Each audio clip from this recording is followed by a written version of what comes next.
సరిహద్దు అవతల మన కోసం పోరాటం చేస్తున్న సైనికుల కోసం కామెంట్ చేయండి. మీకోసం నా కోసం కాదు. లైక్ సబ్స్క్రైబ్ వద్దు. ఒకటే కామెంట్, భారత్ మాతాకి జై.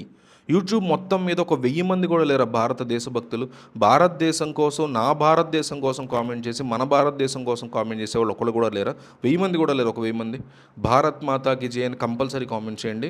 దేశ రాజధాని ఢిల్లీలో ప్రధాని మోడీ, అజిత్ దోవెల్, ఇంటెలిజెన్స్ బ్యూరో చీఫ్లు అర్ధరాత్రి వరకు కంటిన్యూస్గా రహస్య సమావేశాలు నిర్వహిస్తున్నారని రిపోర్ట్స్ వస్తున్నాయి. సరిహద్దుల్లో ప్రస్తుతం నెలకొన్నటువంటి క్లిష్ట పరిస్థితుల మీద వీరు సీరియస్గా చర్చలు జరుపుతున్నారు.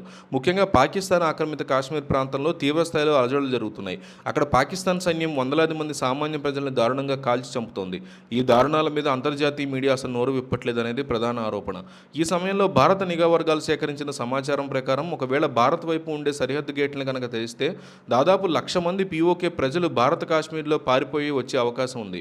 కొన్నాళ్ల క్రితం మొరాకో నుంచి వేలాది మంది ప్రజలు స్పెయిన్కి పారిపోయినట్లే ఇక్కడ కూడా మంచి భవిష్యత్తు కోసం పీఓకే ప్రజలు భారత ప్రాంతానికి రావాలని చూస్తున్నారు. కానీ మనకు అక్కడ ప్రజలు కాకుండా పీఓకే భూభాగం మాత్రమే ముఖ్యం.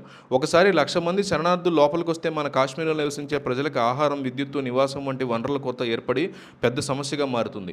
పరిస్థితిని అదుపులోకి తెచ్చేందుకు భారత సైన్యం పీఓకేలోకి నేరుగా ప్రవేశించడమే ఒక ఆప్షన్గా కనిపిస్తున్నప్పటికీ ఇది ఒక పెద్ద యుద్ధానికి దారితీస్తోంది. ప్రస్తుతం పాకిస్తాన్ తీవ్రమైన ఆర్థిక సంక్షోభంలో కొట్టుమిట్టాడుతోంది. తన దేశ ప్రజల దృష్టిని ఈ ఆర్థిక కష్టాల నుంచి మళ్లించడానికి భారత్ మీద యుద్ధం ప్రకటించడమే పాకిస్తాన్కి తెలిసిన ఏకైక మార్గం. ఇప్పటికే సరిహద్దుల వద్ద పాకిస్తాన్ వందలాది హవిట్టర్ తుపాకుల్ని, ట్యాంకుల్ని మోహరించింది. మరోవైపు చైనాలో హూటాన్ ఎయిర్బేస్ వద్ద అత్యాధునిక యుద్ధ విమానాలు సిద్ధంగా ఉన్నాయి. ఈ యుద్ధ వాతావరణంలో మన సైన్యం చాలా జాగ్రత్తగా నిర్ణయాలు తీసుకోవాల్సి వస్తుంది.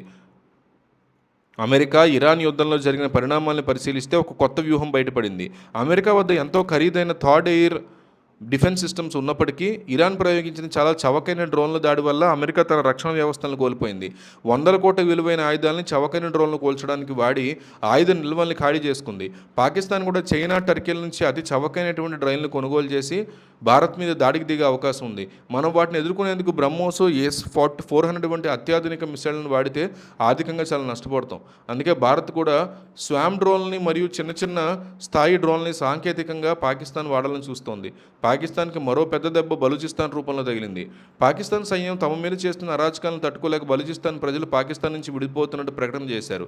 ఆగస్టు 11 తమ స్వతంత్ర దినోత్సవంగా భావిస్తూ ఒక ప్రత్యేక దేశంగా తమకు అంతర్జాతీయ గుర్తింపు కావాలని ఐక్యరాజ్య సమితిని కోరారు. చరిత్రలో 1947 ఆగస్టు 11 కలాల్ సంస్థానం స్వతంత్రంగా ప్రకటితమైనప్పటికీ ఆ సమయంలో మహమ్మద్ అలీ జిన్నా తన సైన్యంతో బలవంతంగా బలూచిస్తాన్ ఆక్రమించుకున్నాడు. ఈ చారిత్రక ఘట్టాన్ని గుర్తు చేసుకుంటూ బలూచ్ ప్రజలు ఇప్పుడు మళ్ళీ తమ స్వతంత్ర పోరాటాన్ని ఉధృతం చేశారు. పాకిస్తాన్ నుంచి బలూచిస్తాన్ కనుక వేరైపోతే ఆ దేశం ఆర్థికంగా మరింత ఇబ్బందికరంగా బలహీనపడిపోతుంది. అలా జరిగినప్పుడు పాకిస్తాన్ ఆక్రమిత కాశ్మీర్ని భారతదేశం గెలుచుకునే అవకాశం ఉంటుంది.